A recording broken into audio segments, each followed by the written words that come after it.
I've been told this music is generally too loud, so I'm going to turn it down. Hi, everybody. Brew, we got you? I am here. Ooh, you're coming in loud and clear. I like that. Well, this is the pre-show. We're just hanging for a few minutes here while we let everybody populate before we do the real thing. Make sure if you've got questions, throw them in the chat room. Let's get those things going over there. We'll hit those towards the end of the show. This is the Friday edition. I got Fun Shirt Friday. Bruce sick. Do you at least have a fun shirt on, hiding there behind your sickly non-camera? Let's go with yeah. Or I'm not even wearing a shirt. Yeah, that's the funnest shirt of all. Don't you love when people say funnest? Funnest, funnier, funner. Funner. Much more fun. Yeah, funner. Don't get the editor started in me, Dan. Well, that's the thing. I mean, you hear somebody say the word funner, I can't take them seriously the rest of my life. There's no redemption from saying the word funner.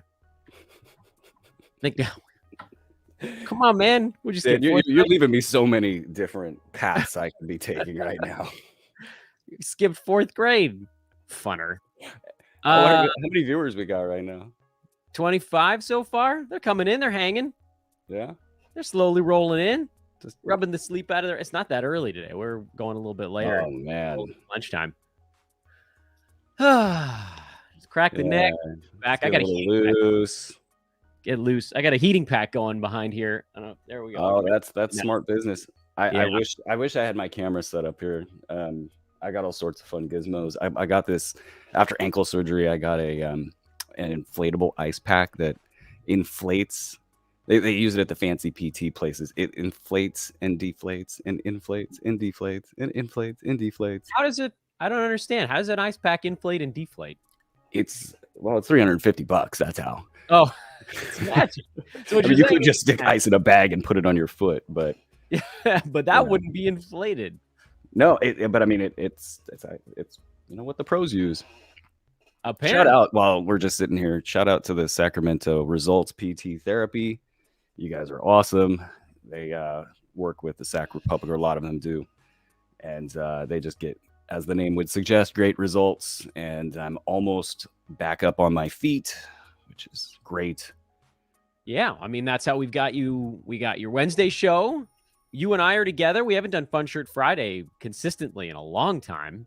No, we're so busy over here. There's so many challenges with this business. Well, we're trying to have added football, baseball, hockey, golf, F1 might be in the works. No, we have it's a lot of work. It's a lot of you got a lot of challenges out there dealing with things. And when in my case, for folks that don't know, I've had this repetitive stress injury for 3 years now. Couldn't type really. I mean, I've been dictating and kind of pecking at the keyboard. Even that would create major challenges. And in this last month, we finally overcame. I feel like, crossing fingers, it might be the end of it. It feels pretty good right now. That would be.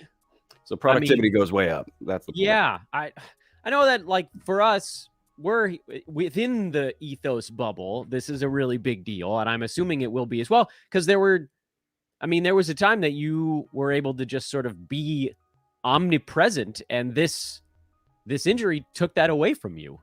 And it's hard now, because if you're not in the spotlight every second of every day, you sort of disappear. And I don't want to point at anything that's happening, but I feel like that's what's happened to a lot of our really good pals at NBC. And it sucks.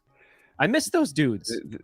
Well, yeah, this industry is full of lots of challenges. It's sort of I feel like we've done a really good job here at Ethos of making sure that the quality of person that we work with is very high. Like, so it's, on one hand, I'm just like stoked about everything we do daily. Like, everybody here, they're here for a reason, and it's super cool. Then you get outside of our bubble. Like, all the major houses have just slashed everything. Yeah. It's brutal. and there's this like used car salesman element in this industry. People who can't really be trusted, or people who have their sort of nefarious agendas, and they go out there and they're doing their things. So it's a tough industry to make it in and to keep it going in. And that was the reason that Ethos was born, was we wanted to sort of be the light there. And we've been able to do that. It's great, but it is a little distressing to see such great talent sort of on the shelf for whatever reason. Yeah. And I hope that that we can continue to build this out, so we can have those principles of standing for things that are standing for people, fair treatment of people, the good guys and all of that stuff. Look at that, Brute. Look, I'm throwing an old pal on the screen here. Look who popped in. Can you see it? I see Vince. Hi, Vince. Yeah, Vinsanity, man. The original. That was me, you, and Vince did the first episodes of Fantasy NBA Today. That was like 6.5 years ago now, I think. That's I love the King's Court presented by Sacktown Royalty. That's a lot. That's never a chance to get a plug in, Vince. Anything it takes to get that plug in. Oh, Vince, every once in a while for you, buddy, I try to do a little somebody else's headache just to throw back, see if anybody remembers like the world's oldest Fantasy NBA Today reference of all time. I hope all's well, Vince. Yeah. I hope you're still balling out. Always. Vince is always balling out. Come on. Vince can ball. Yeah. Vince can ball. And he lost a bunch of weight, just like yours truly. So I'm kind of curious, like, you guys need a rematch. No, Vince would own me up and down the floor.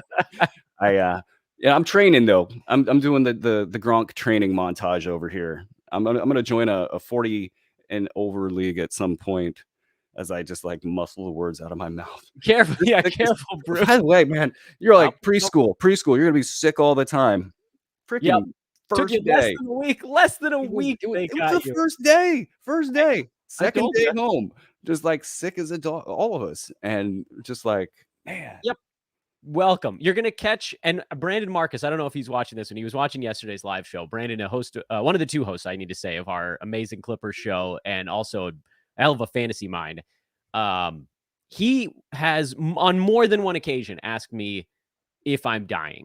When it was like that first year when Asher, our oldest, started preschool. So that was 2019. We were pre-COVID. And Asher had been at home with a nanny or a grandma pretty much every day for like the first 2 and some odd years of his life. So he caught nothing. He had like one cold in 2 years. So the rest of us basically had one cold in 2 years. And then I know Sky, for you, Brew, has basically been home or with a grandparent most of the time. It's that same thing. You drop them into the germ bucket and it's just whomp, all of them. Boom, cold. Oh, you're better for 4 days? Boom, cold. That's just another opportunity. I was sick. Asher was sick. I was sick for like 5 straight months. We just had colds. And that's when Brandon was like, are you dead? Like, you sure you're okay? And now with our second kid, Theodore, starting preschool in September, basically. He did a couple months at like the end of last year, but that kind of didn't count. He's catching all the stuff. And my wife is catching all of it this time, which is super weird because she doesn't usually. And I'm going to knock on my god-awful wood table here. I think of all the colds, he's had like 6 or 7 of them, and I think I maybe caught 1 or 2. So all that immunity got my. That's the hope. And I was looking at the preschool teachers, and I was like, what kind of immune systems do you guys have? Like, really good. Like really somebody just good. Like sneeze right in your face, and it just doesn't bother you at all. Pretty much. Yeah, or they just power through it. You got it like well, that's another thing. There's a national shortage on children's Motrin and Tylenol right now. But you just got to stockpile that crap going into the winter months and just know like there's just going to be boogers everywhere. I'm officially doing all of the old man stuff of like every supplement and healthy thing you could put into your body. Try though you may. You're screwed. There's like ground up plants crap. I ended up like I looked it up on Google and I was like, oh, it causes cancer. That's dumb. Yeah. But I really don't want this cold though. I really don't want this cold. Seemed healthy when I bought it. Yeah. I took to like when I was in 4 or 5 colds deep with Asher that first year, I would start to like put a hand between my face and his face when he needed me to pick him up. So it's like, I got to do something, man. I don't even know if it's going to do anything, but just like, please. And maybe with COVID happening, I got really good about hand washing, and maybe some of that sort of carried over now. But I think it's mostly just that I have a functioning immune system that apparently I didn't have. Or like for kids You need stuff, to go hang out with sick people. I have now. Like- well, like- they're all in like- my house. The sick call is coming from inside the building. So here's what I'm going to do. Normally you and I talk about movies or some crap, but we talked about preschool because that's the big thing for you right now. Is Sky in school today? Is he better, or are you guys all home right now? No, we're all home, and gross. yeah, that's Farts. it's okay. It's like normal. I mean, I've been blessed. I'm not gonna complain. I've been basically the like kind of daytime primary caretaker for his entire life. We've got help from the grandma, but that's been just like being there, and COVID obviously supplemented that. You know, there was a big reason I was able to do that, but yeah, no, actually, I was looking forward to preschool because getting my days up, getting some of my days back was also very good. But I did tell you, well, was I mean, I don't get everything right. I get a lot of stuff wrong in life, but didn't I call this verbatim? That it was going to be like this brief pocket of bliss, and then you're all sick. he did finally have the moment where he's like, "Wait, you're gonna leave me?" Because on the first day he was like, "Bye, Dad. I don't care." Yeah, they And I don't was get like, it yet. I was like, "Huh?" And it kind of sucked because the second day there was this gal who was dropping her kiddo off for the first time. And that kid went nuts. And this Mhm. guy looked at me and he's like, kind of with the like, "Are you gonna do that to me? You're not gonna do that to me, are you?" And I'm like, The idea. about to deliver the news that I'm going to do that in 3 Yeah. seconds. And then and the teachers, they just don't care. They're like, "All right, kid, dad's leaving. Suck it up. Let's go." Yeah, you're gonna scream because they know it ends like 2 to 3 minutes later. That's Yeah. we don't see that because we're gone on those first few drop offs. And I honestly, I think that's the plight of kid number one. That's because kid number one has all your attention, and so when suddenly they're not, it's a culture shock for them. Thing two doesn't really work that way because they never really had the attention. So when they get to go off to preschool, at least ours was just like, hell yeah, like I get all these toys all the time, and if I chuck them across the room, nobody seems to care. He was in pure bliss. I don't think I gotta like find a way to get everybody I don't think I can do it during the show because I'm hosting and producing here. But I want to get the picture up there of my second kid's first day of preschool when I didn't even get a chance to take a picture of him. I had to take a photo of him while I was holding the little card that said first day of preschool as he bolted full speed into a play area and didn't even look to see if I was coming with him. And I was like, oh, that's how that works. But here's what we're going to do. I'm going to mute us all for about 20 seconds, fire up my recording software, and then we're going to get this bad boy rolling because we got fantasy sports to talk about. The room has been sufficiently populated, in my estimation. And I will say to everybody watching right now, if you're relatively new to the proceedings, please do hit the like button. There's 20 some odd that have already done it. Let's see if we can get that bad boy up over 30. But even more importantly, if you want to subscribe to our channel, that would make me I want to do like a line from Sprocket from old SNL. That would make me as happy as a little girl. I don't know if anybody remembers that reference, but please do subscribe to our YouTube page. I think this week we ended up with 8 live shows, which is pretty amazing. And then we've got the trade deadline mega show that's coming up in less than 2 weeks. So bear with us, everyone. I'm going to silence the program. You haven't been disconnected. Just give us about 10 seconds and then we'll get this thing going. I just got to get the recording software going. So hold on just a moment.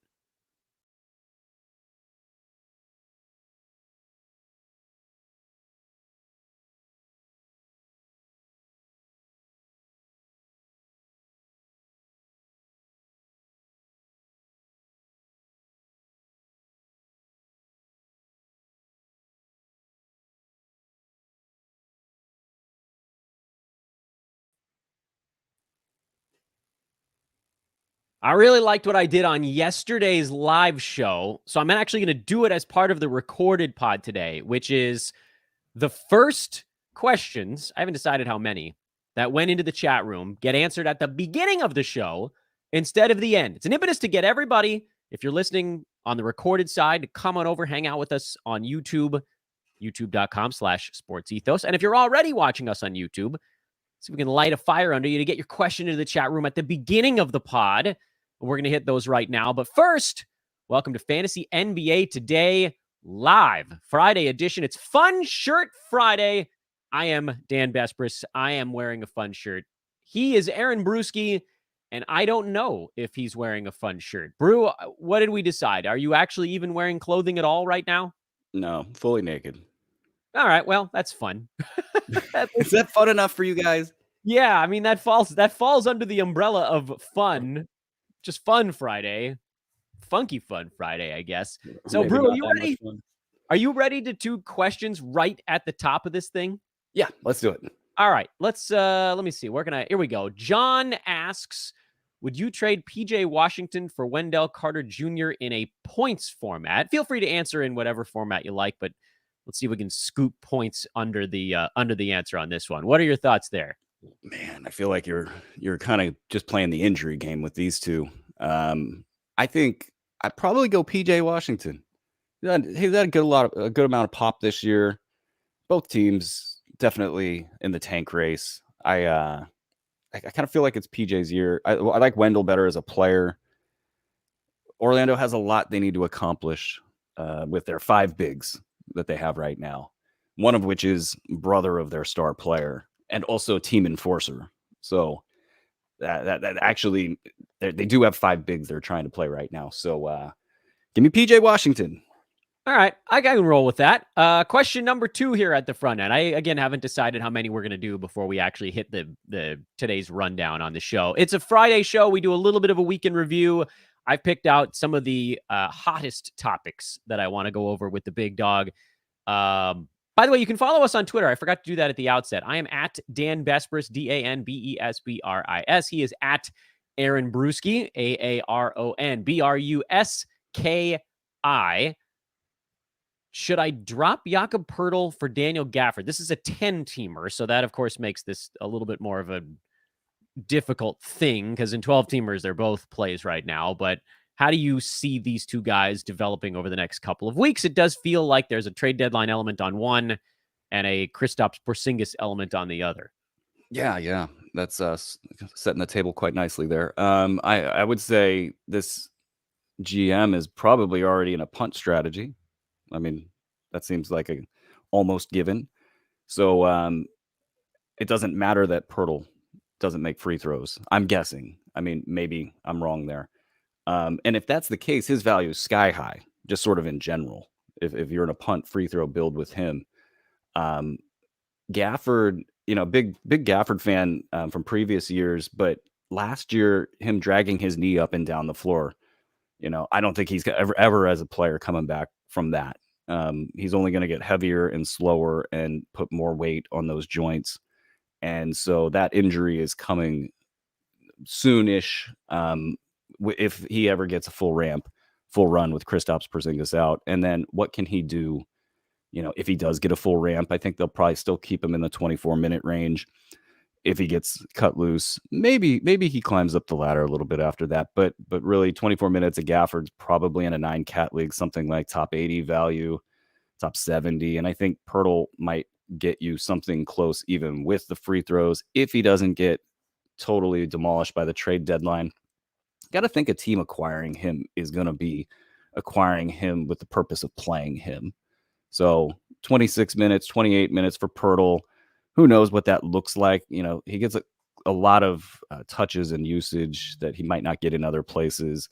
But his game, I think, is just going to travel with him wherever he goes. So I'll go Poeltl here. We get a number of 10-team questions here at the front end. Next question to start the show. Would you trade Giannis and Brunson for Tatum and John Collins? This is a 10-teamer, but I don't think it really matters league size when you've got a number of guys that are all kind of inside that cut line anyway. This one to me, doesn't this feel like a punt? Like if you're not punting free throws, then this becomes or if you are punting free throws, it becomes a What am I trying to say here? Well, Whether or here's not the you're thing. punting, it answers the question. The interesting thing about Giannis is it's also he's a 2 category punt guy now. He's averaging 4 turnovers per game. Mm. So, I've just kind of been curious what the guys that play a lot of head to head, how has that been going for them? Obviously, it comes at a big price tag in most fantasy leagues. Somebody's drafting him in the first round, kind of almost anywhere, even in roto leagues, it happens. It's a name thing. Um, so how's that gone for them has just been a question banging around in my head. On that front, Tatum is rock solid, though that wrist injury is going to show up at some point. You know, he's playing through that, and I think he'll continue to play through that. I think if there was any long term risk there, they would be pulling him off the court. Then you get Collins, and we sort of know what he is in a lower usage situation.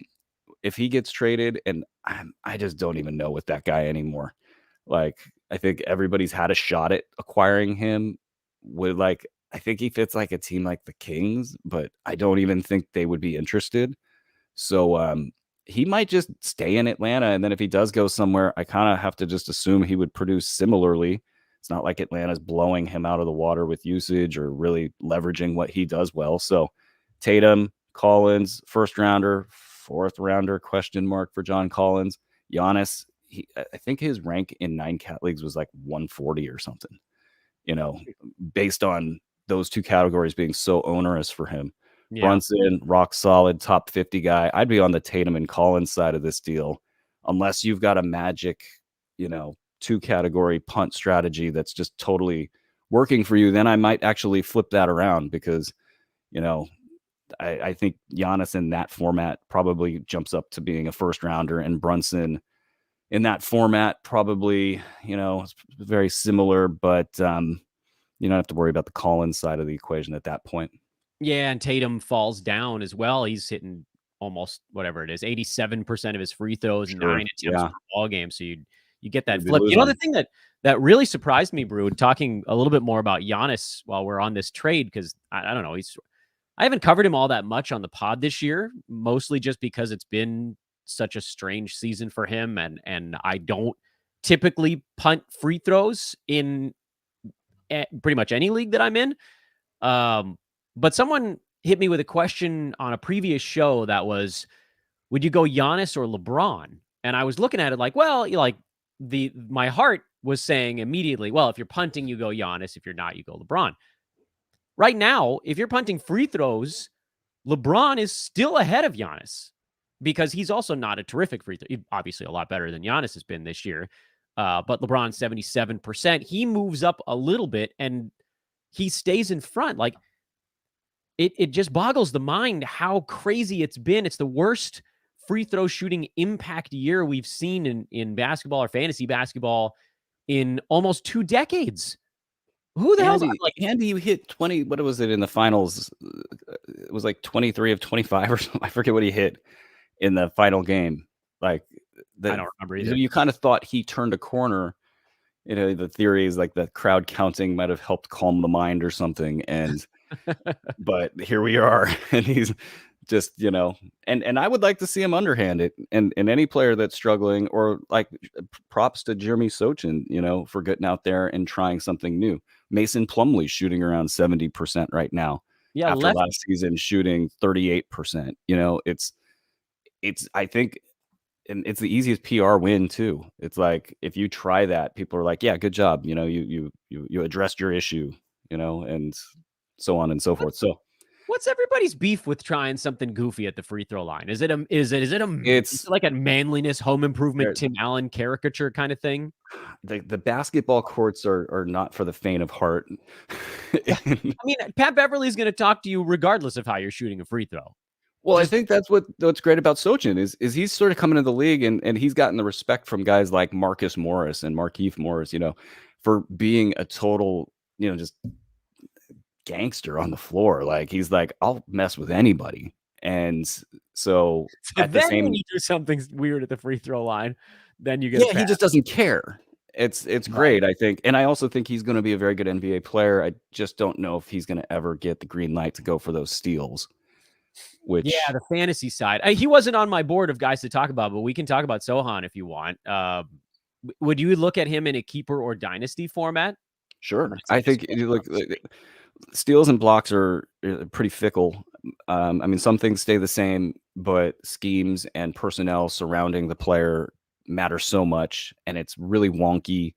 And you really got to know what you're doing when you're looking at that stuff. I mean, players that are told to stay home, you know, and not go get blocks because they're going to lose their playing time or they've just been chasing bad blocks. I mean, there's a player, I don't even know if we want to mention the name, but like if you're sort of just out there flying around, crashing into people, getting blocks, it's not necessarily great defense, you know. And if you're getting steals a lot, it's not necessarily great defense. That plays out across the landscape all the time. So if Sochin gets to, you know, a location where he can start to gamble a little bit and it makes sense for scheme, he's got the physical profile and even the kind of mind for defense that I think he would just go bonkers. He would be like a 2+ steal guy, which would then translate. So yeah, I'd be interested in having Sochin on my dynasty squad.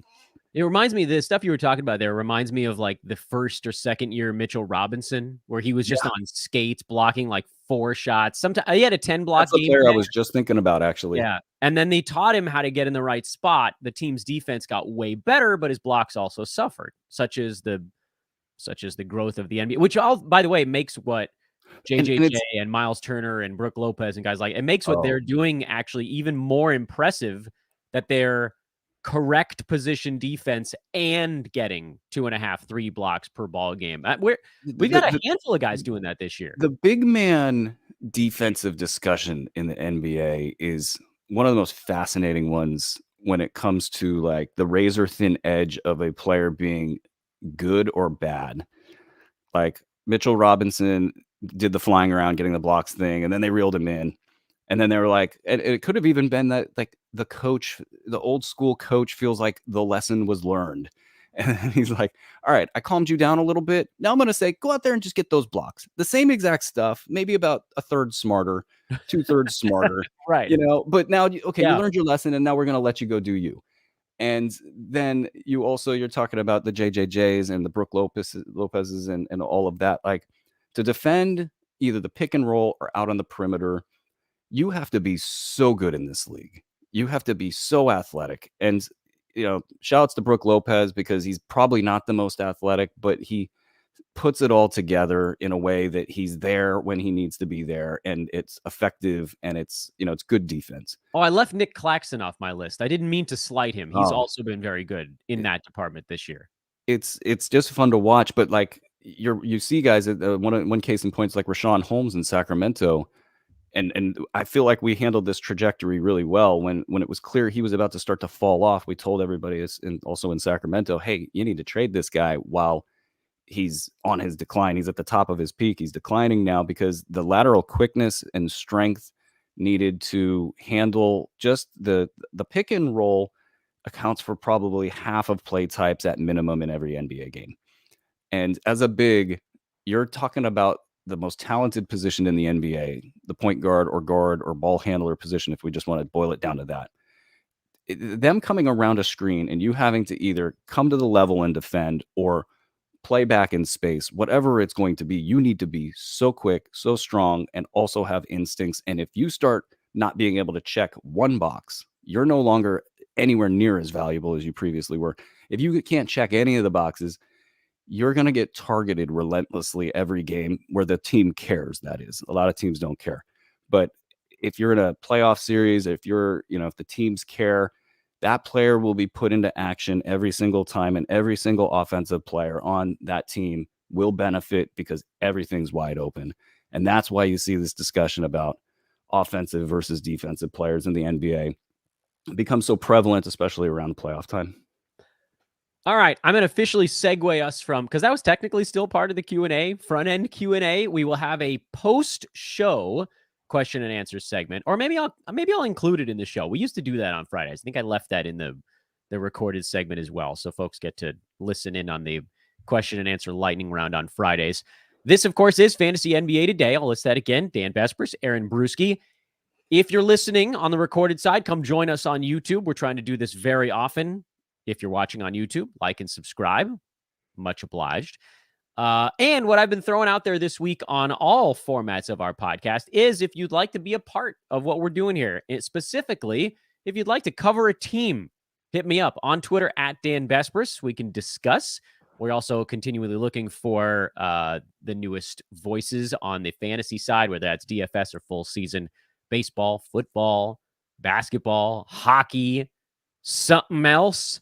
That keeps popping up. Well, we got something else that it surfaced over the last couple of weeks. And, now we have golf coverage at Sports Ethos, and there may be F1 racing coverage at Sports Ethos in the not too distant future. So the sky's the limit. If you've got a passion, let us know about it. We'll see if there's a fit there. Sports Ethos on Twitter, of course, is at Ethos Fantasy BK. The website is just sportsethos.com. Brew, I have a list. And the list is way too long. It's like 30 players deep. So I'm going to try to pare this thing down to the stuff I think people are discussing. And I might be totally wrong, but I try to see what's going on Twitter. I try to see what everybody's Why do you do that, Dan? about. You shouldn't do that. I know that's a deep and dark rabbit hole. But TweetDeck keeps me from seeing the For You column. Don't you speak nicely about TweetDeck. It does just fine because I don't have to see random stuff. Elon paying you, Dan? God, no. Ugh. He's put a lid on the growth of Twitter. That's exactly the opposite of what I want. But I don't see crap I don't want to see. So that's how I'm able to, at least to some degree, try to figure out what everybody's talking about. Or at least some people. So, Brew, I want to start with trade deadline stuff. And I know you talked about this a bit on your Wednesday show, the Bruski Breakdown, right here on our Sports Ethos YouTube page. But I'm still fighting this internal battle between 4 names right now. 5, actually, if you can include the possibility that Toronto sells off some pieces. And I don't know what to do with my roster slots. So let's say I'm going to create a hypothetical for you, okay? So come along with me on a journey, big dog, if you will. Sure. I have one roster slot to stash with. Okay, I can't do 2, but I have 1, meaning it's fine. Like I can pick one of these guys. I don't have to worry about a subsequent drop or a corresponding drop. The names that I keep going back and forth on, 5 of them. Zach Collins in San Antonio, because Jakob Poeltl very much on the trading block. Isaiah Jackson, no surprise there. Miles Turner's been on the trade block for 2.5 years. Mark Williams in Charlotte, who gets to play 2 out of every 3 or 3 out of every 4 games before Steve Clifford's like, Nick Richards, I still remember your name, and throws him in there. So Mark is on the board. I have an answer to that one, by the way. As the resident Steve Clifford expert, but go on. I said on Twitter yesterday that I'm just going to start figuring out what clothes Steve Clifford is wearing to the arena, and that's how I'm going to know which center is playing. You need to say that with Rick Carlisle. I think that's more applicable to him. But yeah, that's actually possible. Is he wearing a wing shirt today? Is he wearing wingtips on his feet? Because that means he's playing a wing in the starting 5. Chris Boucher is the Toronto name that's starting to pop up a little bit, because if somebody gets moved there's also Precious Achiuwa, but his roto game's a little bit less friendly. And then I'm going to throw Tari Eason on the board out in Houston, which, again, he feels like he needs more to get out of his way. But also, if you're looking at these guys from a fantasy standpoint, his stat set, Eason's, is really, really interesting. And they've put the full on shackles on him all season long. I'm gonna be done monologuing here in a minute, I promise. Isaiah Jackson, we know his fantasy game is ridiculous. Boucher has a very sort of like quietly good roto game. And then Mark Williams, we haven't even really gotten a chance to see him pop off yet. And then Collins is more the like, well, maybe he has the highest chance of playing more after the break, but do we even care? So those are your 5 guys, Brew. Who are you stashing, if any of them? And then you can pretend like maybe you have an opportunity to do stuff with the other ones. That was my very long, like Dungeons and Dragons level setup for this adventure you're about to go on. What do we do? Well, I want to actually play Dungeons and Dragons at least once in my life. I just want to see what it's all about. I haven't played it either. I'm basing it entirely off watching episodes of The Big Bang Theory, which is super not cool of me, but that's where I'm at right now. So let's roll. I watched that Houston game yesterday. Yeah, we know. If you didn't notice, Eason, man, he's good. Like, just flat out, he's good, and Yeah, a lot to he like. he deserves the minutes. Houston is a bleep show, like, on so many different levels. Like, I know people are, like, cracking on Silas, and, like, do we really think Silas is in charge of everything over there? I mean, like, there's all these big bets that have been made on these players, in the backcourt, especially, and watching them play, it's just, it's just terrible basketball. So, with all that, you kind of just got to throw that into the equation and understand that it might not work for Eason just because of all of that, and that he should be playing more. And his stat set and his game translates for production, and he's probably got, if they ever really truly cut him loose, it'd be like top 50 upside. Yeah. The And steals, the blocks, the rebounds, percentage is not bad for a rook. There's a lot to like there. yeah, just the way he holds up on the basketball court in general. So I would have him at the top of my list, even over Isaiah Jackson. I know the Oh reason, my. yeah, yeah, because I don't trust the Pacers at this point. I've seen too many trade deadlines come and go where the guy that was supposed to definitely be traded doesn't happen. It just doesn't happen. It was like Al Yeah. Jefferson and Derek Favors one year. It was like, why did you keep Al Jefferson? Like, it was clear he was done and blah blah blah, and they just did it. And you never know what's going on in these rooms, what personalities are driving the discussions. Is it owners? Is it general managers? Who's trying to save their job and who's trying to save face and all that? So if Jackson gets 25 minutes a game, he's going to flirt with top 50 value. Just if they cut him loose, that's it. But you got to get Miles Turner out of there. If Miles Turner doesn't get traded, they're trying to make the playoffs and win games, and that's going to be what they do, and they'll continue doing what they're doing right now, which is try to win this rebounding battle by not participating in it. They're trying to go small to get up and down the floor, and that just puts them in this weird bind where they promised Jalen Smith a starting job, and they've put so much into Isaiah Jackson, and it's just now they share the same backup minutes. And if Rick Carlisle wants to play one or both of them a little bit more in a game, he does, but that will be the future for them. So the risk is really high for Jackson. Eason, I feel like, is going to be at least a late round value the rest of the way, with that upside always baked into the equation. So I got Eason over Jackson. And after that, I don't know if you want me to knock that So, out. But is that a don't even bother? Like, would you even look at no, Mark Williams?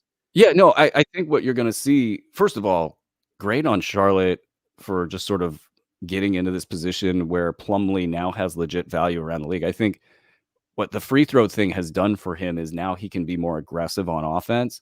So it's made him a contributor plus in a way. Defensively, he's always going to have the same issues that a big lumbering big that, has to play super drop. That's always going to be part of this thing. But if you're a contender, they talk about him in Sacramento all the time, and he would be a good fit in Sacramento as far as sort of duplicating the offense and allowing continuity between first and second unit. It gives you so much flexibility to do things. And the question is, what would somebody want to pay for that? And if you're the Kings, I would think the funny thing about the Kings, they spent so much time trying to get to the playoffs. You'd think they would just like roll out anything and anything to get there or to stay there. But now their record's so good and it's so likely that they're going to be in the playoffs. It feels like they're just like, okay, we don't have to do anything else at all. Everybody just don't breathe. We're going to go to the playoffs. We're going to have fun.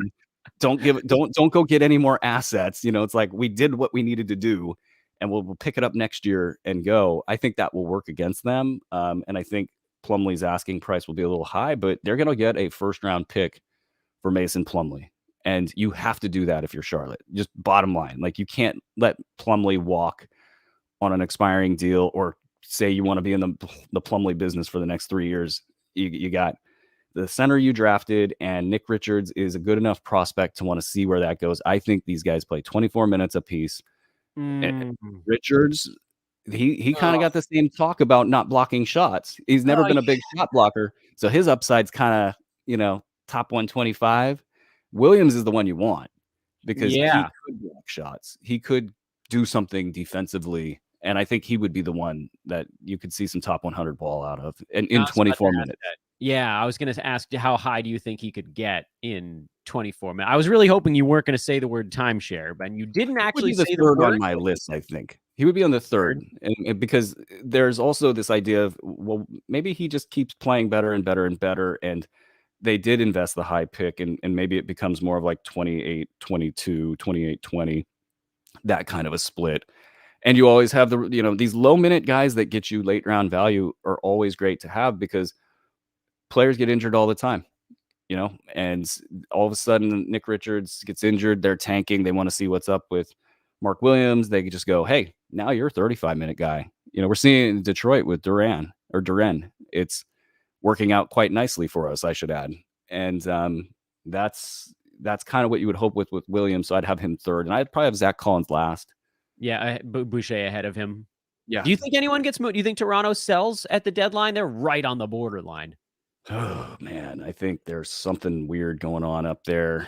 I think that they know that Van Vliet is sort of toast, and he's like the heart and soul of the team. And you got Siakam as a leader of that team, and OG Anunoby knows that he can be a solid number 2 on a team, and he probably wants to be number 1. So there's a lot of guys that want to be number 1, and that's the inconsistency you see from night to night. And you got Nick Nurse.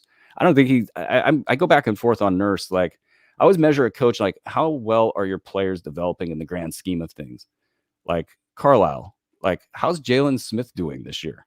Are we happy about Jalen Smith's production? Did you develop him into a productive basketball player that people are excited about? The answer is no. Everybody's disappointed with the guy right now. Same with Jackson. Chris Boucher has shown improvement throughout the last 2 years, but then he just went through like a 10-game stretch where he played 8 minutes, got a couple DNPs. And was it him? Was it Nurse? Was it both? And now, if one of these guys gets traded, will, Nurse play Boucher at a level that would, put him back into the conversation of a possible top 75 guy?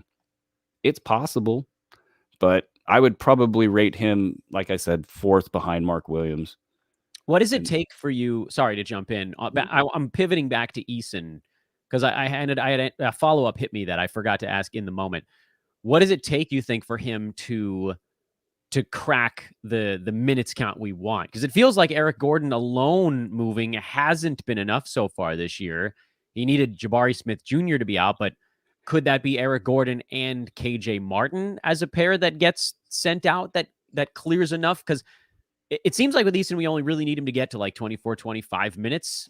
So he's not that far away from it, but Gordon alone hasn't gotten him there so far this year. I mean, those things are going to matter, but, Gordon, what is he really freeing up is probably the first question there. Same with KJ Martin.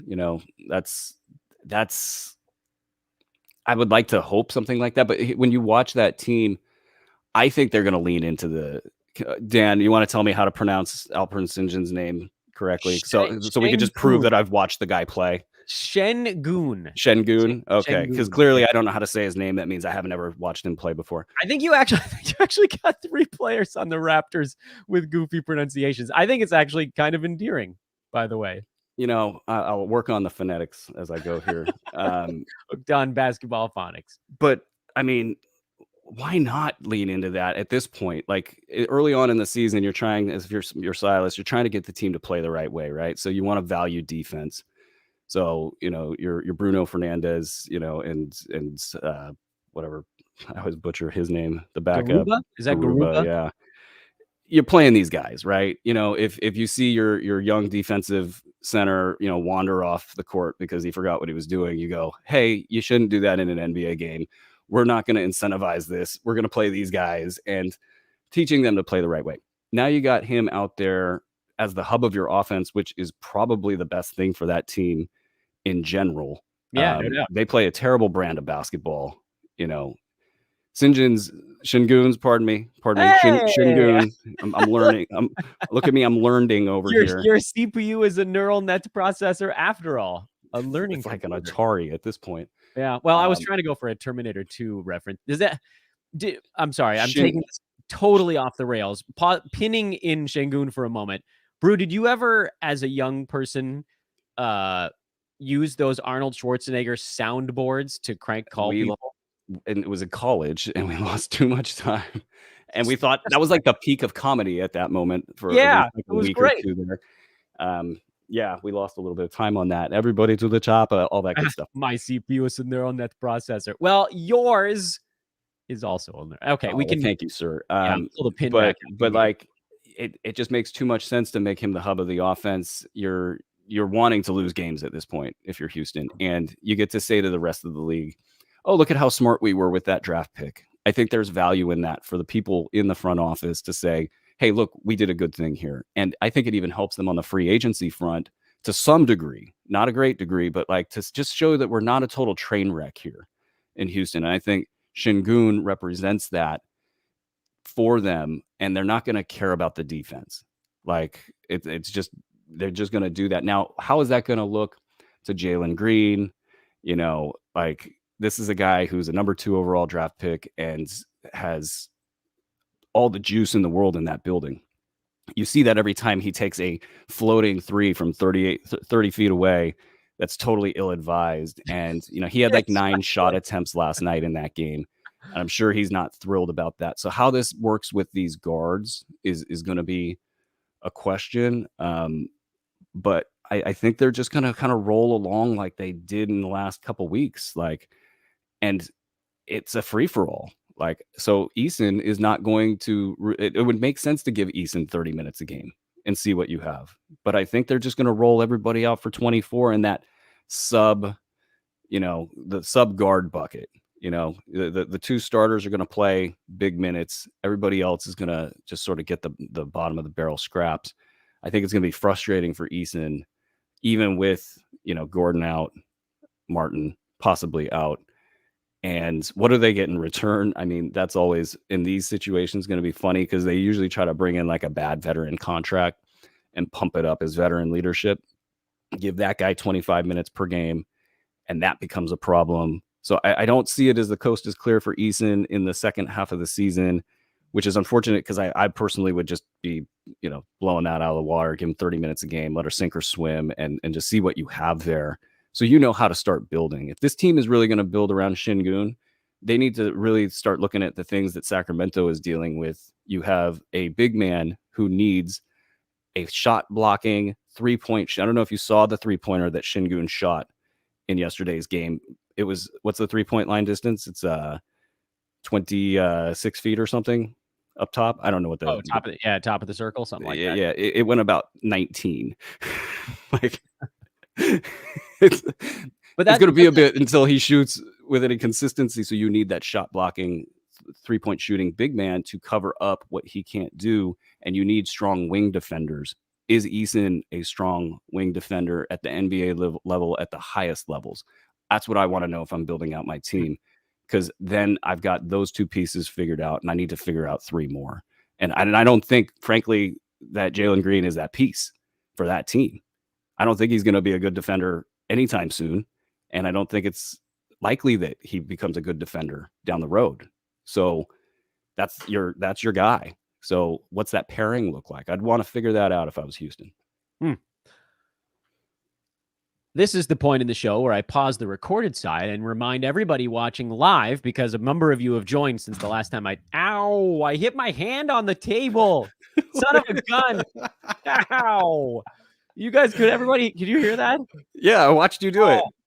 Ow. I was going to tell everybody to like and subscribe, and then I bashed my hand on the table. I got what I deserved. Hi, everyone. Hello. Welcome to the show. We're talking. Go easy with that hand over there. Ow. The real problem with, you can't see anything with this camera. It's just like perfectly positioned so that right here, you can see my hand in the picture. Right below my finger is this weird corner of an upper shelf where I have the printer. There's no room at all. And I hit my hand on the keyboard tray here. And it's just like I'm jammed into this thing. Everybody that watched this show 4 years ago knows that on the other side of this board is an unmade bed. It's like a TV studio camera trick where it looks like I have so much room and I have none. I am absolutely cramped, but it doesn't matter. Please like and subscribe. Hey, 35 likes right now. That's pretty good. Can we get it to 40? Can we get it to 40 before we dive back in? Remember, everybody that's watching live, you can use the live chat. We're going to be doing some lightning round chat questions, and there are a crap ton of them right now, but we'll try to get to as many as humanly possible. Get him in now if you want to have a chance to get yours answered. That'll be at the end of the show. Also, let me take this message down. Those of you watching on YouTube that found it through YouTube, I would say find us over on Twitter. I know that Twitter is weird these days, but it is still the fastest way to get NBA info and fantasy info. So that's at Dan Besbris, over there at Aaron Bruski. You can't see him because he's naked and he's got a cold. I don't know if they're correlation and causation kind of thing, but yeah, that's what's going on over at the Bruski residence these days. And now we can dive back into the actual fantasy show with the next big topic I've got on the docket here. So hold on just a sec. We'll get this going. All right, I want to pivot into the next thing here. And this is my own thing, Brew. This isn't even like a hot topic on Twitter, so we probably don't have to go too deep with it. But it's DeAnthony Melton, who... and I don't know, maybe mostly I want confirmation of something that I think I've seen with Melton as a player and a human, is that number one, he's typically deferential on the basketball court to the stars around him. And number two, it seems like it takes him exactly 5 ball games every time they dramatically change his role to figure out how to fit in that new role. Is that what you've seen with him too? Yeah. I mean, crazy. Some of that I think is the difficulty in being productive in low minutes or playing next to just these huge gravitational forces in Joel Embiid and James Harden. I think some of it is that. And then, yeah, God, man, we're talking about one of the most heaviest styles of play in the NBA for both players, really. I mean, Joel Embiid, back to the basket. You're just going to dump it in there and watch and see what happens. James Harden, you're going to watch him dribble 5 million times between his legs and, the whole James Harden bit.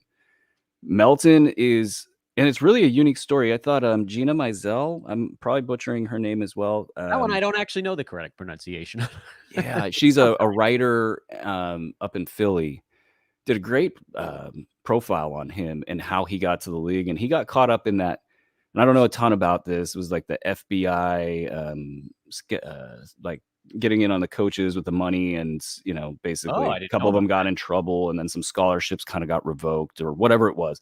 He had to sit out a year, and it really impacted a lot to his game, like his draft stock and your development. It was just a crucial year of development for him, and so he entered the NBA a couple steps back, and he was really, just I'd say the perseverance involved getting to where he's at, and the deferential nature of his game, probably comes a lot from both his natural way he plays, but also just being on the chopping block, so to speak, all that time. I mean, it wasn't a guarantee he was going to stick in the NBA. Now, naturally, they saw how good he was, and that's what happened. And I think it's super interesting that were bringing, because it might not continue, Tyrese Maxey off the bench. I think it's a super smart move. You need that defense in your starting lineup. You need that defense as many minutes as you can get. And I always just wonder with Melton, to kind of close it out on him, what would happen if he was empowered and or challenged to be the guy? That's one. And then two, what about the handles? Like, I feel like handles limit his game so much. Like, he needs somebody like Steph to like spend a summer with him and teach him everything he knows. Because at that point, he gets to use the athleticism and be much more effective. Because if he ever really had a consistent offensive game, I just think the sky would be the limit for him. But he's been a great pickup for us. As usual, we're kind of us and Jonas, leading that Melton hype train. Yeah, the Jonas per 36. Shout out Jonas Nader. Shout out Jonas. Miss you, buddy. Miss you, buddy. Okay, well, that one was more for me than it was for everybody else. Let me get into the for everybody else part. It's more injury related, honestly, than anything else, because we had a lot of guys come back this week. But we talked about that earlier in the week. I want to talk about a couple of guys that are out and what we've seen so far. Firstly, Memphis. They really haven't had to play without Steven Adams for more than about a game or two. He's the strongest man in the NBA. LeBron has confirmed that. He's typically unbelievably durable, but Steven Adams has a real injury right now. Game one, Xavier Tillman dealing with Domantas Sabonis. Game 2, Brandon Clark, high flying against the Golden State Warriors. I personally went Brandon Clark on my teams when I was forced to pick between the two. How do you set this up for Memphis going forward? Is it a game-by-game thing? Can you trust one for the duration of Adams' absence? What do you do with the Grizzlies front court right now? Yeah, I actually watch a lot of the Grizzlies, and it's Well, they're great. fun. They're fun to watch. So I mean, and I got the the Baines and the back in the Bain injury days, the Conchars, and just been kind of dialed in. I got Santi Aldama in these leagues. It's like it's fun. I like the Grizzlies. So I watched the Steven Adams injury happen, and I thought, wow, that's actually going to leave a mark. And then I thought, this guy just plays through everything. But as a big man, just fell straight on his knee. It was like watching a 300-pound object just kind of crush something. And so, yeah, naturally, when the report came out, I wasn't too surprised. I also noticed that Xavier Tillman has been 30 pounds lighter this year, like at least maybe 40 pounds lighter. So that's an undercovered story that you typically aren't going to get much info on out of a 10th man, in a small market. So I don't know if that's worth digging into or not, but somebody could probably get a good story out of it. But that just means he's playable. And I think what they're going to do is they're going to see what they can get out of him from a game-to-game basis. And it's going to be in the like 16 to 26 minute range. They're going to play Brandon Clark sort of normal minutes with the possibility of, like say 5 or 6 extra minutes. So a minimum of about 20 minutes per game up to about 26 on his end. Now we know he can be super productive in that time, especially in certain matchups. The Warriors kind of stand out as a good matchup for him. But I think you're going to see him really start to get into his own. And that was a lot of the big projection for him this year is at some point in time, they would need to turn to him and have him bring what he brings, which is just this unique, pick and roll, slipping those screens, getting up there in the vertical game and just being super versatile on the back end of their defense. I think he's going to be great. And then our last fella, who's our last guy? I think you hit him. Zaire. Right? No, Zaire. Oh, right. He's been bad, like super bad. I kind of a little shocked how bad he's been. I know the injury really didn't help him there, but they've kind of said, hey, we want to see what you can do. They've really empowered him to be good. And some of his stuff, like he's like single-handedly tanked the Grizzlies in that Kings game that went off the rails. It was these big moments where, they had been sort of hitting the Kings with body blows, and the Kings looked like they were about to tip over.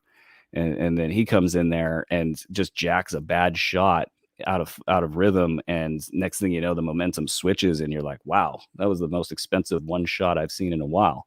Anyway, he's not probably going to be good anytime soon. I don't think. I think it's going to take at least a month of him sort of banging his head against the wall to be good. So I would take him out of the equation from the perspective of thinking that he's just going to come in there and wreck shop. It's not going to happen for a little bit until he gets his head right. All right, I have one more topic, and then I'm going to transition us into questions because we got a truckload of them. And this is, you already talked a bit about Daniel Gafford, but I kind of want to lump the Wizards together into a discussion here. They sent off Rui Hachimura. They picked up Kendrick Nunn in the first trade of the trade deadline season. Denny Avdia has seen an uptick in minutes. What's real? What's likely to dissipate? How do you like those guys as pickups now or for the rest of season? Where does Bruce stand on the Wiz?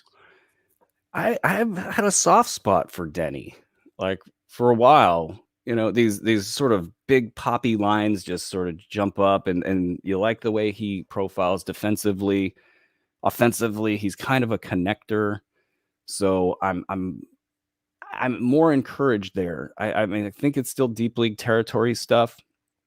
So you got to kind of keep that in mind. I'm not going to go over the moon there, but he does have some sort of what if upside that would put him ahead of certain guys on this list. Now, Nunn is terrible. I don't. I mean, maybe he finds a good fit and sort of revitalizes his game, and that happens down the road. But everything I've seen from him, and yeah, he's dealt with a lot injury wise. I just think that he's just not there yet, unfortunately for him. Dellen's great. We love Dellen here. He's, to me, like they've said to him, do what you do, which is go out there, and I've called it wrecking shop. He's just going to go out there defensively, get those steals, and then everything else is so nice and tight and efficient, and it feels safe. His role, it's like 25 minutes per game. It appears to be his.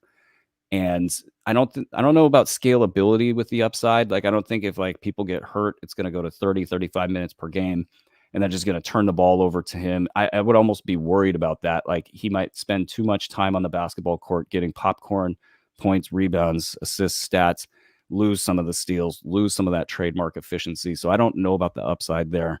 Gafford, we covered him earlier. Goodwin, if they can sign him for the rest of the year, I think there's actually your diamond in the rough. Did I ask you about DeLon Wright? Did I throw him in the mix? Yeah, his name's up on screen. So I didn't know if you were looking at the screen.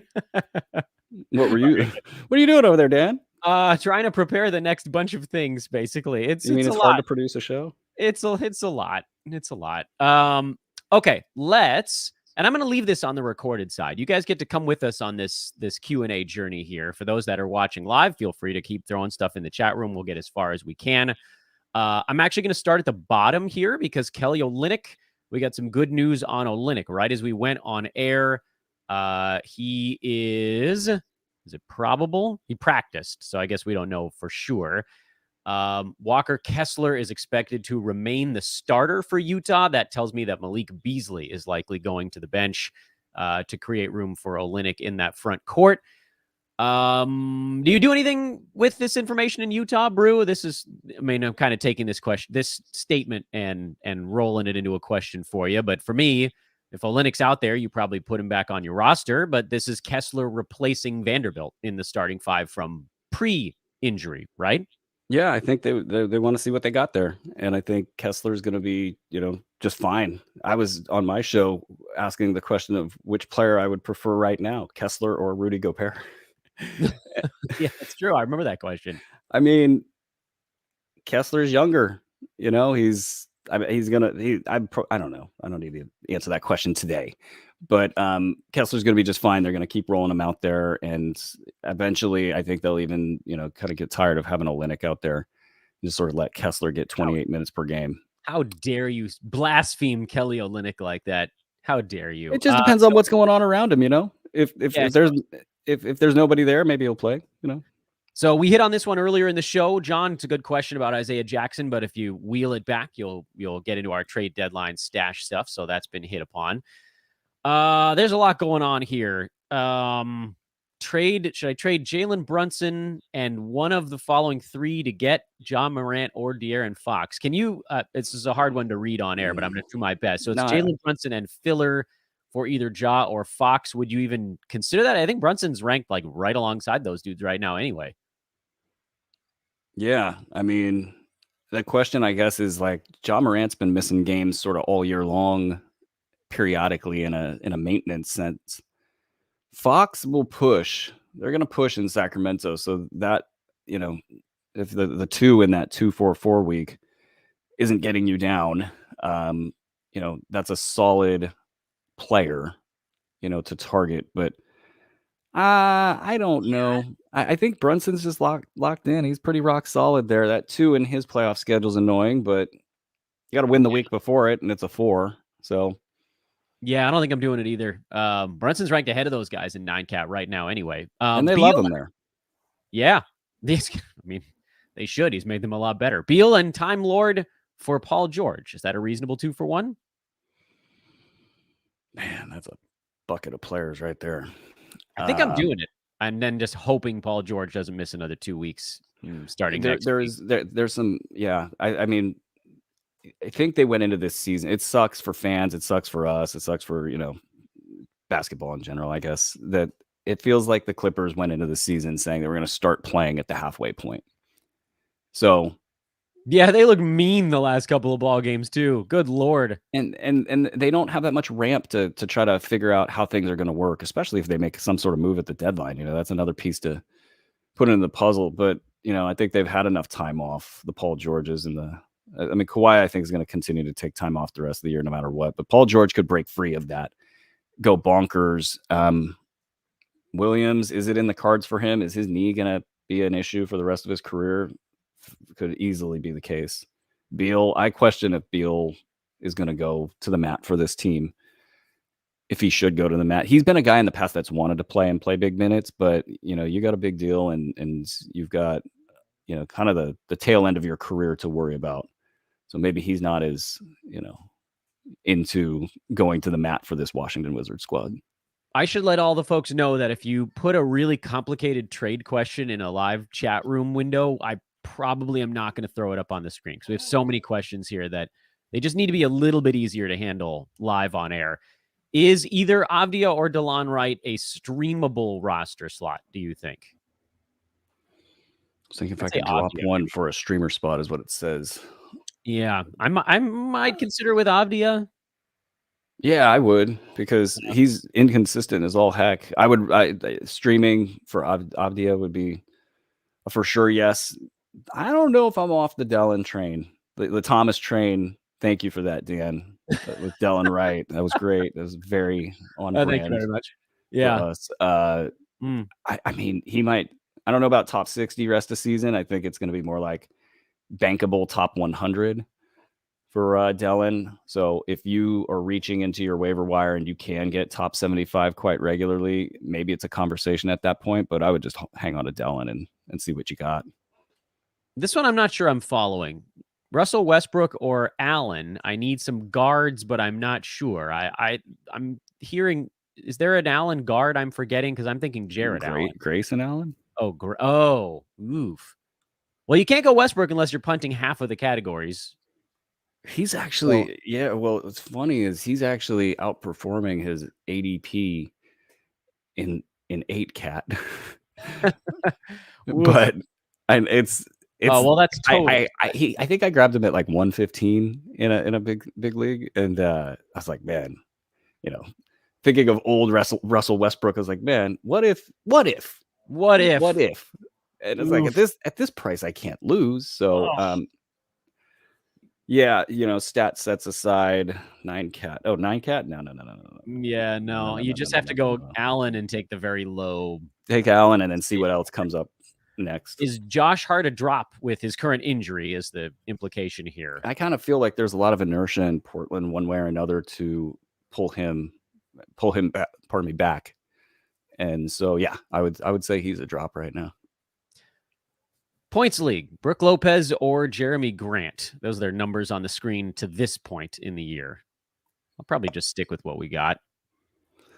Yeah, I don't see much reason. I mean, Dame is doing all the Dame stuff, so there just isn't really room for growth of the guys around him. Nor, frankly, should there be, because they're very good without Dame doing 60 points. Jalen Duren or Bojan Bogdanovic in a points league. I think I'm going Duren here. I mean, Bogdanovic is like one of the most overvalued players in the league from a reality perspective. So, that factors in. And I don't know his trade situation right off the top of my head. I gotta think he's getting moved, right? What on earth would be the reason to keep him there? I know that they have to posture and say that they're going to, but it just seems like nonsense. So that would cut his value virtually anywhere, because a guy that can't defend, that needs a bunch of shots to be valuable. Yeah, the acquiring team is probably not on board with what Detroit is doing right now. So in that respect, Duren's the better prospect. But like, if they don't move him, they can't move him in a points league, he's probably going to outperform Duren. So you're essentially betting on the trade deadline here. All right, Brew, are you ready for us to crank it into lightning round mode? Let's do it. We've had this show rolling for an hour and 10 minutes on the live side. So now we're going to start to pick up pace here because darn it, Brew is sick, and also, rest of the day and all that kind of stuff. So lightning round here. 16 teamers. Like this 8-cat is something, but we could probably just look at it in sort of an overall standpoint. Among the players listed here, and I will read their names for those that are not watching live: Rui Hachimura, Naz Reid, Mark Williams, Drew Eubanks. Do any of them have a stash value if your playoffs start next week? Wow. Man, way to go head to head right there. Wow, that's early. Well, they're tired of having their entire season wrecked by true. Insert talking point there. Do you think Nurk misses a couple of ball games? Because Eubanks would be pretty Well, damn. I got Eubanks like everywhere in deep leagues because he's just this top 175 guy that, that plays in these leagues, and the upside of playing behind Nurk is pretty good. So I like that. I like every name on this list over Hachimura. Like I like Reed because I don't like the health situation for either Gobert or Cat. So, and Reed's also unhealthy, so you got to keep that in mind. But a lot of pop to his game, not all the time consistent. Mark Williams, we talked about him earlier, so I like all three. Just depends on what flavor of upside you want there. Let's see here. Rank these three players: Delon Wright, Denny Avdia, Alec Burks. Is it that order? No, you got to put Burks before Avdia. Ah, interesting. Okay. Just the consistency of what he's all about. It's generally top 120 and. Fair enough. Slow-mo or Kelly Olynyk going forward? Oh, well, this commenter says Kelly is his only center. The other options to drop is Hayes, Clarkson, and McConnell. You could probably, I hate to say it, but you could probably drop McConnell because I think Halliburton's hoping to be back next week, right? You could. I mean, it's tough. It's a baller move because, you're essentially walking away at the right time. Yeah. I mean, and I think Anderson might be productive the rest of the way. Yeah. It's the same theory behind Naz Reid is something's wrong in Minnesota. I think I'm dropping McConnell and just hoping that Halliburton's back relatively soon. I know you could do that. I think I think they kind of sold everybody in the building on what he's doing, and then he will be back into the background, once Halliburton's back. Should you sell on Mason Plumlee? Yes. Yes, okay. That's a yes. Then the question becomes, what can you get? And we don't really know the answer for that. We'll have to do some polling, I think. We got a rank board, Brew. We haven't done one of these in a while. It's a 5-namer. Horford, Slow-mo, Olynyk, Jalen Williams, Markelle Fultz. We got a 5-name rank board. We haven't done this in a bit. All right. Well, let's go Horford, just to honor that man's consistency of career. You can have some old man legacy there, as well as you got to manage those days off. That's going to come. Right. Yeah. I like sort of the order this is in. Slow-mo might be my 2. If you want to have some fun, Jalen Williams, put him over Fultz. I like Fultz a lot. I think he's just going to quietly be a late round guy and maybe improve, as the season goes on. Olynyk, I would probably go Williams, Fultz, and Olynyk at the end there. Sad face. I know. So Cole, we kind of hit on this one before. I don't want you to think that we're ignoring you here. It's a question about Jalen Duren over Walker Kessler. Kessler's still going to be starting. We just found out, but frankly, Duren needs to be on a roster too. So I don't know how to sort this one out for you, Cole. You got to find a way to have both those guys on your team. But Brew, who do you prefer, Kessler or Duren? I'll just give you those 2 young guys. I'll go Kessler. I mean, it's just sort of rock solid that he's going to, do what he's going to do. Jalen, sometimes his stat sets get empty, and Kessler, I don't think we have that issue. Beautiful. Let's see, what do we got here? Should I drop any of the following 3 players for DeAnthony Melton? Bojan Bogdanovic, Walker Kessler, or Cam Johnson? Drop Bojan, get Melton. Yeah, I think I'm on board with that one too. Dare I bring him back into the fold here? Şengün or Franz Wagner, 9-cat rest of the way? I think I'm on the Şengün side. What's Wagner at in 9-cat right now? 55? Totals or per game? Let's go per game. 78. Yeah, he's giving it away too much. That might... I mean, I think Şengün goes 60 as sort of a baseline. I mean, you got players coming back here that's going to make his life a little bit more difficult. The steals and blocks that he's getting right now are a little bit unsustainable. He's shooting about 63% from the foul line this last month. That's the part that, the thing with him is if the free throw stuff doesn't get better, and I think it will, that's the general trend line, but a high volume 74% shooter can really start to hurt. A high volume 68% foul shooter can really start to hurt. There's no question about what Franz Wagner's role is in Orlando. I mean, it's more fun to take Şengün and just see maybe you just get this kind of top 25 run that everybody's been hoping for. I'll take the opposite side of the question.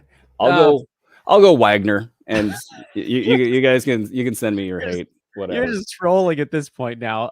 What?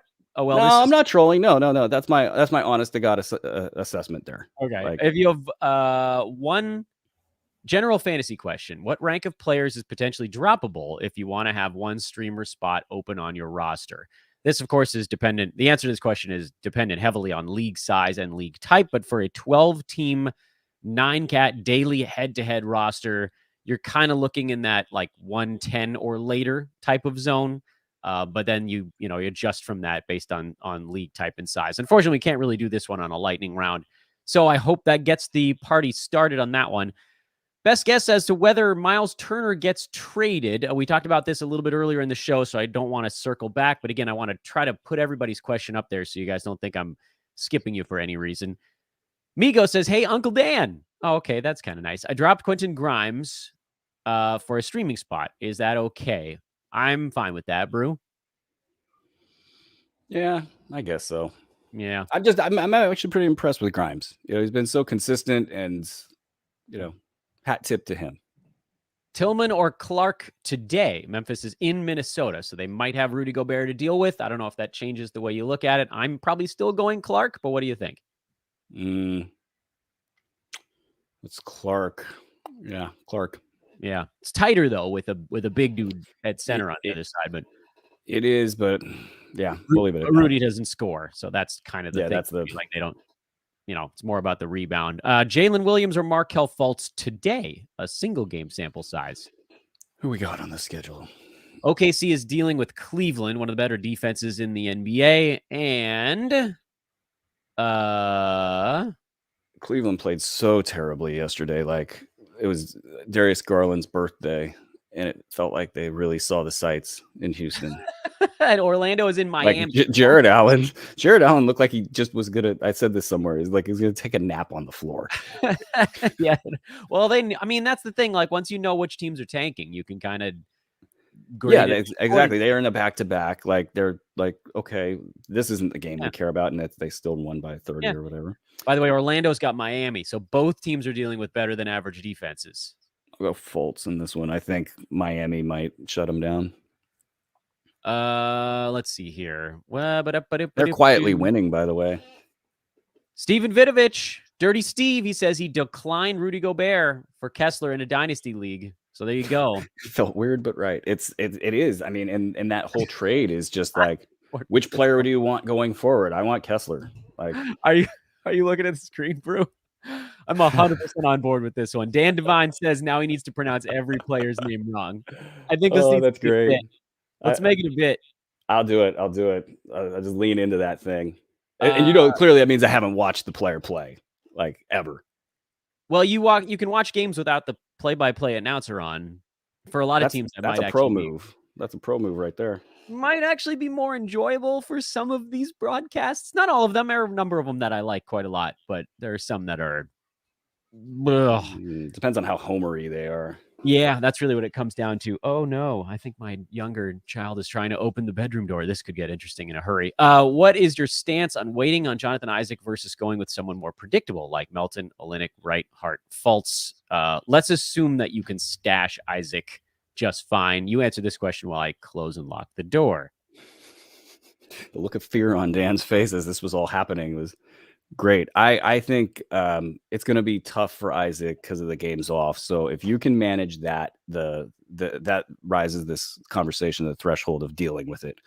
If you can't deal with that, there's too low of minutes that are he's going to get too low of minutes that, dealing with games off and the what about the 5 players in the big man rotation. There's a lot of challenges for Isaac, but if you can manage those days off somehow, I like a lot of the names on this list. I don't like Hart.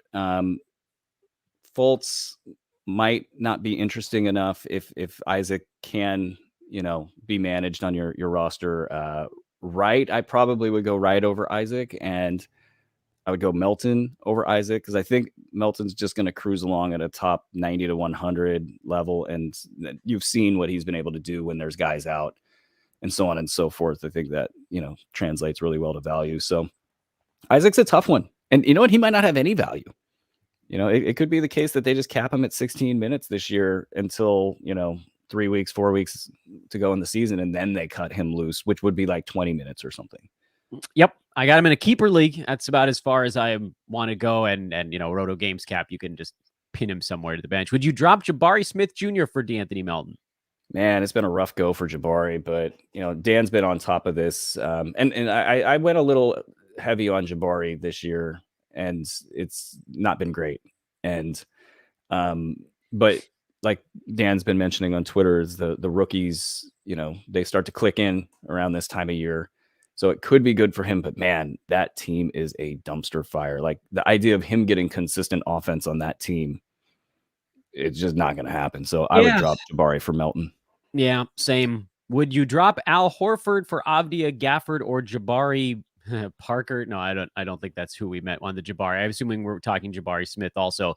I'm a no on this one. I'm keeping Big Al. Oh yeah, keep Big Al. Should I stream Chris Duarte?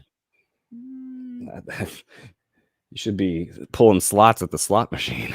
Yeah. No, I mean, like, it sucks for him, I think. I mean, he's stuck in this sort of weird situation. He was really good last year, and then he gets no love this year because of roster math, basically. Yeah, and then he's also like 27 years old as a second year or a third year player, or whatever it is there. Would you drop Tobias Harris or Brooke Lopez for Cam Johnson and Jalen Duren in a points league? Man, this is where points leagues, like, this stuff just right over my head, because Tobias and Brooke are like top 40 and top 30 respectively. Yeah, I don't know what the scoring is on this thing, but like I could see why Cam Johnson would be better than Tobias in a points league, and Tobias has had some rough games lately. Yeah, it's hard to know without the scoring settings. In my mind, the two guys that you're thinking about dropping should be kind of way out in front, but it's possible that they're not if different categories are weighted in a different way. Cam, I'm sorry, I don't know that we can accurately answer this question without seeing what those guys are doing right now. And I think, Brew, I'm going to take us into final thoughts here, and I want to get a couple from you as well. But my final thought on this reunion here is, number one, it's good to be back, man. Dan and Brew reunited on Fun Shirt Friday. We're going to be doing this weekly, which is awesome.